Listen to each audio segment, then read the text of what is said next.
ఎక్కడ కూడా ఒక్క వ్యక్తి కూడా మిస్ కాకుండా భోజనం మార్నింగ్ బ్రేక్ఫాస్ట్ నుంచి భోజనం కానీ ఇవన్నీ అందే బాధ్యత తీసుకోమని చెప్పి చాలా స్పష్టంగా చెప్పాను.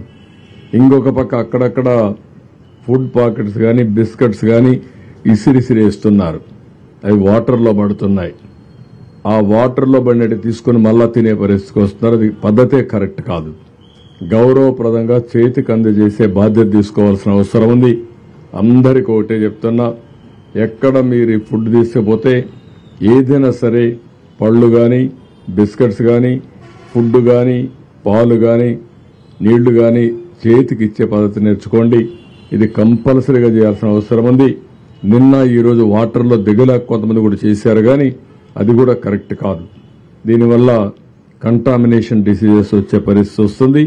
అది కూడా చాలా స్పష్టంగా ఆదేశాలు ఇచ్చి ఇవన్నీ చేయొద్దని కూడా చాలా వరకు చెప్పాం.